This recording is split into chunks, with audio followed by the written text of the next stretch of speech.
Hello everybody, it's Darkstrider the YouTube Assassin, and today I want to have a discussion about what's going on with Assassin's Creed Odyssey, okay?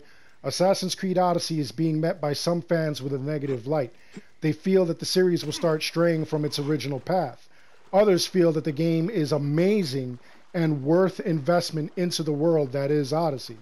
Lots of arguments for and against this game range from the petty or ridiculous to very well thought out and concerning.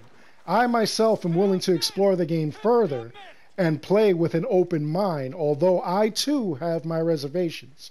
So here are some of the best and worst arguments in relation to this game. One of the arguments is that the game is straying from the original vision, with dialogue options, multiple endings, selecting an assassin, and no sight of the hidden blade. Many feel that this game would do better as an Origins DLC, a spin-off game, or even a new IP. In a game series based on assassins, the hidden blade, stealth, and the sci-fi elements of witnessing history by diving into genetic memory that cannot be altered, many questions about this game arise, especially when it comes to the game being canon. Okay? However, we don't know what's really going on. All right? Could this be an actual dive into genetic memory? Maybe this was a program written by the assassins as a training program to train Layla Hassan or even another present-day protagonist. Remember when we first started playing multiplayer in Brotherhood? That story for the multiplayer was canon. It was a program in which Abstergo used its agents to practice hunting down Desmond in the Animus to disrupt the assassins, and their activities. In Brotherhood, you even got to hunt down the Templars avatars in the Animus, which were the same Templars that you played as in multiplayer. Maybe there's something to that here. Another argument is that the game looks like a cut and paste of Origins. All right? A lot of the complaints have to do with the game looking almost exactly like Origins. The same systems, the compass, the RPG elements, the ability skill tree, level restricted zones, some customization, and even the actual eagle, being our eagle vision, give off the impression that this was lazy programming. Either that, a cut and paste, or even a DLC that they turned into a full-blown game that they meant to use in Assassin's Creed Origins. So, that's just one thing that people are feeling as far as what this game looks like and how it is. Now, some people counter this argument with Brotherhood and Revelations being a reskin of Assassin's Creed 2. But go beyond that. Assassin's Creed Odyssey has its similarities and differences, the most notable differences being in the environment, with Odyssey having, very bright, vibrant, and lush foliage as opposed to Origins, which has sandy, dark, yet still beautiful setting. And a lot of elements, they get passed between AC1 all the way up through Syndicate. Some were dropped, some were improved. If we went back to that from Origins, people would then lose their minds. Odyssey is following the path of Origins, and we're going to see where that direction takes us, honestly. It does have differences, but at the same time, there's a lot of similarities between the two, and even some things that really coincide with the original games. Another question is, how can you have a game that predates Origins when Origins was the beginning? Now, many YouTubers, gamers, and die-hard fans are scratching their heads as to how you make a game going further back from Origins when Origins was touted as the actual beginning of the Brotherhood. There's a lot of retcon worry, especially with the dialogue system to play. They want to know, how does any of this actually become canon to what we're dealing with, especially when you went further beyond 49 BCE with Bayek and Aya, who supposedly, who were, you know, Ubisoft was adamant they created the Brotherhood. Whoa. To this, I say that yes, Ubisoft touted Origins as the beginning. However, we've seen the crypt in AC2 has at least 4 assassins that predate Bayek, including Darius over here, who honestly should be roaming around in the Odyssey time period. Even though the assassins may not have been part of the Brotherhood, they may have been spiritual ancestors, and maybe Ubisoft wants to tell their stories. You know, maybe we get more background on the tools of the trade, the Templars, or even the first civilization. Going backwards isn't necessarily a bad thing. Another really big question and bone of contention that a lot of people have is, where is the hidden blade? Of all the footage and gameplay from Odyssey that we've seen, we see no evidence that the hidden blade, which is a tool of the trade and trademark of the franchise, is even in the game. Without certain defining characteristics from past games, Odyssey feels less like it's a part of the franchise. Some even argue that a Spartan mercenary with a hood would make no sense in this time period, and having a piece of Eden being the spear of Leonidas would be a poor placeholder for the blade, and it doesn't make up for the key assassin characteristics. Sometimes actions, not tools, common tools, define a series or a group. Edward Kenway was a rogue, a pirate, and a man driven by money. He was no assassin, even though he was a descendant of Altair and Ezio. He stole the assassin robes from someone who was going to betray the assassins and join the Templars. He had no official assassin training. He was just a guy with special inherited abilities. He had no official assassin training. He may not have even understood his abilities that he had. This is a game called Assassin's Creed, but basically it's Assassin's Con. We play the entire game as a non-assassin who, upon meeting a tribe of Taino Indian assassins in the Caribbean, decides to have a change of heart and do the right thing. And that's mostly because he desired riches. He never joins the assassins at the end of the game, and he's never recognized as an assassin. If Assassin's Creed 4 Black Flag is a proper Assassin's Creed game, then why isn't Odyssey a proper Assassin's Creed game when, you know, it's basically along the same lines? The only difference between the two is that Edward has a robe and he has the hidden blade. So can we look past that for Odyssey or not? Is this the end all that defines an Assassin's Creed game? Does he have to actually have a hidden blade? Another question or theory that has been going on since Assassin's Creed Origins is that this game is becoming The Witcher, Dragon Age, or even Mass Effect.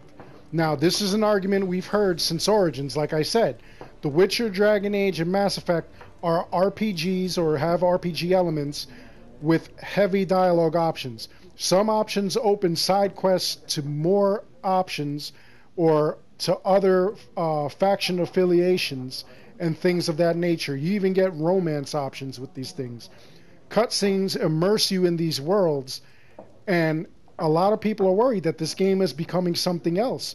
Odyssey is now becoming a copy of these games rather than being its own beast. There's even all kinds of comparison between Alexios looking like a brunette version of Geralt minus the scar. So these are like a lot of odd things that people are talking about. Riding in from Willoughby. And now, to that argument, I say that we did hear about this in Assassin's Creed Origins initially. A lot of people thought that it was way too much like The Witcher and things like that. The only difference really was that there were no dialogue options like there are in Assassin's Creed Odyssey. The game had a lot of side quests and things like that, but overall, it still relied on stealth, on all the Assassin's Creed things that you've come to know and love. You know, the Assassin's Hidden Blade and everything like that. All those actually made it an Assassin's Creed game. And, you know, even though we're not going to see that in Odyssey, again, we don't know what we're going to see in Odyssey yet. We just have like a basic idea of what's going on and whatnot. We're not really seeing a whole lot. It's entirely possible that the Hidden Blade comes into play later on in the game. I mean, it's entirely possible we never see the Hidden Blade in the game. There's just a lot of different things going on, and just depending on what we do and how we do it, maybe that depends, or maybe that's what's going to happen in the outcome of the game. You know, like I say, it's still too early to tell. You know, I don't want to say that it's an exact, like, Witcher clone or anything like that, because they did say these things with Assassin's Creed Origins. And when Assassin's Creed Origins came out initially, people were just like, oh, you know, it's not an Assassin's Creed game, or it deviates from the Assassin's Creed formula. But it turned out to be a really good game. A lot of people wanted to see a Bayek sequel and everything like that. You know, people still want to see a Bayek sequel. Some of you are even hoping that after Odyssey comes out, the team goes back and does like another Bayek game where they have to go back and, you know, tie up whatever loose ends and everything like that. I mean, it all depends. It all depends on what's going on with the series. But I'm not going to say that I'm going to cut it short, you know? I still want to see what Odyssey has. There's so much more that we could probably learn. As we get closer to October, there's probably going to be like a lot more information and everything, maybe a little more gameplay. Maybe people that are at E3 will give us a little more info and intel on what's going on with Assassin's Creed Odyssey and how it plays out. We just don't know right now. It's too early to tell. But I don't want to say that like it's a complete rip-off, knockoff, or it's becoming anything like The Witcher, Dragon Age, or Mass Effect. In closing with all this, I want to say that, you know, I do feel that Assassin's Creed Odyssey is going to be different than what we're actually used to.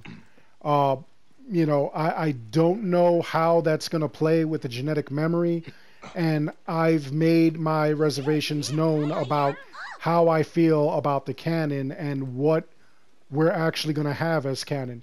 If you have a game with multiple endings, multiple characters, and multiple situations going on, it kind of makes canon really hard to dictate and whatnot. You got to think about this. If you have this game and it's got multiple characters, multiple options, but it takes place within a genetic memory, that means that, let's say you played, we're going to take Bayek, for instance. I'm playing as Bayek. Let's say I had an option where somebody said something and I answered them. Regardless of what the option was, you know, it's not like it's going to be the same outcome. Some people are speculating maybe it will be the same outcome, and that's how they get around doing the whole thing. You got to understand, if this is history, this is exactly as it happened. So if I go and I meet somebody and I tell them something, and there's a choice where I could tell them one thing or the other thing, then that would mean that the genetic memory is either wrong or it would just be like impossible. If you said something and with genetic memory you changed the option to something else, that would mean that everybody else involved in the entire world, in the entire timeline, in all of space and time itself, would be affected. You know, it's just like, you know, like butterfly effect and things like that. If you went back in time and you killed Hitler, you know, like that already happened. History already happened. So how would you be able to kill him and then change the entire future? That means every genetic memory, everything in life would alter. Everything would change. So how would they fit that into canon?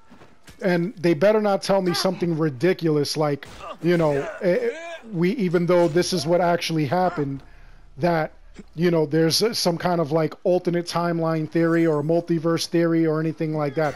Don't tell me that the Animus can actually go into like multiple timelines, multiple times and spaces, because then you lose me. Then, you know, it's just like extreme. It's over the top. I still want to play this game. I still am going to play this game. I'm going to buy this game. I'm going to play the living heck out of it. And I'm going to make all kinds of videos, you know, tips, tricks, and everything, just like I do with a lot of my other videos. You know, secrets that I find, anything that can help you out. If you're telling me that, you know, this whole thing with Assassin's Creed where there's, you know, dialogue options and everything, if you're telling me that that's a deal breaker and you refuse to play this game, you're crazy. Okay? I say we still give it a shot. Honestly, I don't think it's going to be like a proper Assassin's Creed game. And honestly, what they could have done with this game is that they could have made it an alternate IP. They could have made it in the Assassin's Creed universe, but they could have done it where it's canon to the story, but it doesn't have anything to do with genetic memory. It's a point in time, and you decide what happened during that point in time. And there's even a piece of Eden, you know, to tie it to the Assassin's Creed universe. That would be cool. That would be all right. You know, I'd have no problem seeing something like that. But the way that it is so far, maybe it should have been like a different IP. Because like I said, with all these dialogue options, multiple endings, I'm hearing romance options, you know, the two different characters, it's going to be really hard to explain what is canon and what isn't. You know, you got to do a lot of work. A lot of people are going to be upset that you retconned what you did and things of that nature. So, you know, it opens up a lot of questions, and right now it's just all confusing. But at the same time, I'm not going to sit here and lie to you and tell you that I'm just not going to play this game, because that's BS. I'm going to play this game. I'm going to, you know, like try to figure it out. I'm going to try to piece things together. A lot of us speculate, you know, we're speculating on what is going on, what can be. Maybe it turns out to be, like I said before in a previous video, something along the lines of Mortal Kombat. Mortal Kombat, you have all these characters, you have all these endings, you know, and instead of, you know, being confused with everything that was going on, they took one character and his ending was the canon ending. Liu Kang won Mortal Kombat. Okay, that's what they did. That's how they went. And then when they did Mortal Kombat 2, they pick up from there. Even though, once again, multiple endings. But, you know, Mortal Kombat 3, they changed all that around. You know, they gave you what the canon was, what really happened, what went down. And at the end of the day, Mortal Kombat is a great game series. You know, it really had its story and it was decent.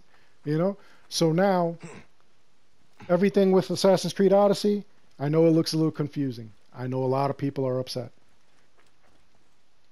It's a big change from what we're used to, but I'm not losing faith. I'm not going to say that it's a terrible game. If you've seen the screenshots, if you've seen the gameplay, it looks gorgeous. I can't wait to run around in that world. I really can't. It is going to be incredible. You know, all those options and everything, all those extras, it's stuff that we're not used to. And, you know, we just have to see what happens from here. You know, but I'm telling you right now, if you're an Assassin's Creed fan and you're telling me that this game is too much for you because, you know, of the canon and what's going on, and it's not acting like an Assassin's Creed game, you're crazy, and I'm pretty sure you're going to miss out. All right? So, you know, keep it here. Like I said, as soon as October 5th comes around, I'll have that game in hand, and I'll give you guys some gameplay. I'll give you my thoughts. I'll give you some reviews, all right? And like I say, always, it's going to be, you know, just open and honest. You know, I'm not going to pull any punches, and I'll tell you what my thoughts are. But I want to hear your thoughts. Let me know in the comments below. What do you think of this game? What do you think of Odyssey? Is it too early to tell? Do you think it's a proper Assassin's Creed game? Do you think that, you know, like it should have been a DLC or a backstory?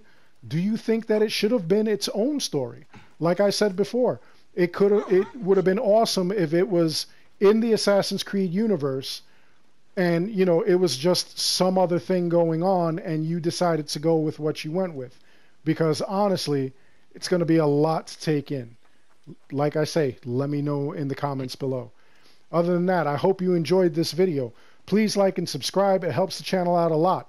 And if you like these videos, you want to see more high quality videos, I have a Patreon right now. So check that in the description below and feel free to give if you want. If not, no hard feelings. You know, I still love and enjoy all my viewers and subscribers, especially when we get engaged and comment and discuss and debate. All right, that's always a lot of fun that I have with you guys. Anyway, like I said, I hope you enjoyed this video. Drop your comments and let me know what you think of this video and what's going on in the Assassin's Creed universe. How do you feel about Odyssey? As always, thank you for watching.